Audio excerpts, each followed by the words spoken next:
మన ఊర్లల్లా ఏదో చిన్నగా బొన్నగా లొల్లైంది అనుకోండ్రి. ఏం చేస్తారు? ఈళ్ళను వాళ్ళను రచ్చబండ కాడికి పిలిచి తప్పెవరిదో తెలుసుకొని తప్పైంది అని చెప్పించి జరంత జరిమానా ఎత్తరు.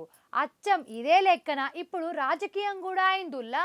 మరి ఆ లీడర్లు ఎవరు అనేది తెలవాలంటే ఈ ముచ్చట చూడాల్సిందే.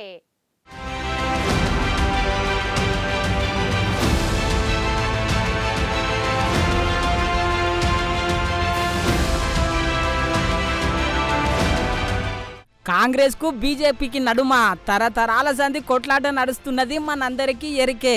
అయితే ఇదే తొవ్వల పోతున్న లీడర్ల నడుమగుట చిన్న పంచాయతీ అయిందుల్లో చిన్న ముఖ్యమంత్రి బట్టి విక్రమార్క సార్ ఉన్నాడు కదా, బీజేపీ కొత్త అధ్యక్షుని మీద మొన్న సంచలన వ్యాఖ్యలు చేసిండు. మళ్ళా అతను వేరే మార్గం లేక తప్పనిసరి పరిస్థితిలో ఆత్మహత్య చేసుకున్నటువంటి పరిస్థితి మనందరికీ తెలిసినటువంటి విషయమే.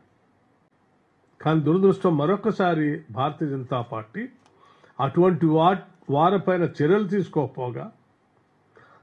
తీసుకోకపోగా అలా ఇబ్బంది పెట్టేటువంటి వ్యక్తులకి భారతదేశంలో మంచి ఉన్నతమైనటువంటి పదవులు ఇస్తామని చెప్పి ఈరోజు రామచంద్రరావు గారిని తెలంగాణ రాష్ట్రానికి భారతీయ జనతా పార్టీ అధ్యక్షుడిగా నియమించటం, ఆ సుశీల్ కుమార్ అనేటువంటి ఆ ఏబీపీ నాయకుడిని ఇక్కడ తీసుకొచ్చి అసిస్టెంట్ ప్రొఫెసర్గా నియమించటం అంటే మీరు ఎవరెవరైతే దళితులు గిరిజనులు ఇబ్బంది పెడతారో టార్గెట్ చేసి వాళ్ళు మరణించే అంచుల దాకా తీసుకెళ్తారో వాళ్ళందరికీ మేము ప్రమోషన్లు ఇస్తాము, లేకపోతే బాధ్యతలు ఇస్తాం, పదవులు ఇస్తామని చెప్పే విధంగా మీరు చేసినటువంటి సంఘటనలు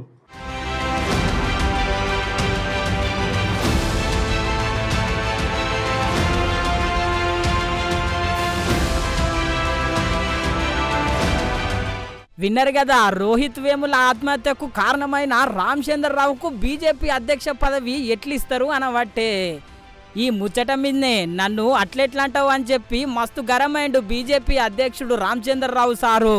క్షమాపణ చెప్పాల్సిందే అని చెప్పి చక్కగా లీగల్ నోటీసులు పంపిండుల్లో బట్టి విక్రమార్క సారుకు 3 రోజుల టైం కూడా పెట్టిండు. మళ్ళా క్షమాపణ చెప్పకుంటే 25 కోట్లకు పరువు నష్టం దావా చేస్తానని కూడా చెప్పిండు.